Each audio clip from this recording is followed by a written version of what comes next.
അപ്പോൾ ഇന്നത്തെ പരിപാടി എന്ന് വെച്ച് കഴിഞ്ഞാൽ നമ്മൾ ബോട്ടിൽ എൻഗ്രേവ് ചെയ്യുക. അതായത് നമ്മുടെ ഫാമിലി നെയിമോ അല്ലെങ്കിൽ നമ്മുടെ ഏതെങ്കിലും ബ്രാൻഡുകളോ ലോഗോസോ ഒക്കെ നമ്മൾ വെക്ടർ ഫയലാക്കിയിട്ട് നമ്മൾ ബോട്ടിലിൻ്റെ പേര് എൻഗ്രേവ് ചെയ്യണം. അപ്പോൾ മെറ്റൽ ബോട്ടിലാണ്, പ്ലെയിൻ ബോട്ടിലുകൾ നമുക്ക് വാങ്ങാൻ കിട്ടും.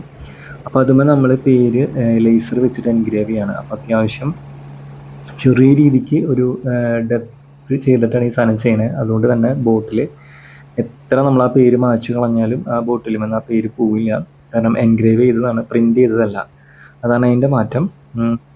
അപ്പോൾ ഇതുപോലത്തെ വീഡിയോ ഒന്നും നിങ്ങൾ അധികം കണ്ടിട്ടുണ്ടാവില്ല, ചിലർ കണ്ടിട്ടുണ്ടാവും. അപ്പോൾ ഇങ്ങനെ ഒരു വീഡിയോ എനിക്കിങ്ങനെ നിങ്ങളെ കാണിക്കണം തോന്നി. അപ്പോൾ ഇതുപോലത്തെ കുറേ ബോട്ടിലുകളും കാര്യങ്ങളൊക്കെ വരാറുണ്ട്. ഒരെണ്ണം മാത്രമായിട്ട് ഞാൻ വീഡിയോ കാണിച്ചതാണ് കേട്ടോ.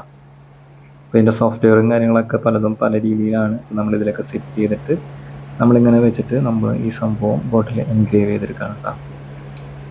അപ്പോൾ അതിനിട്ട് കാണാനായിട്ട്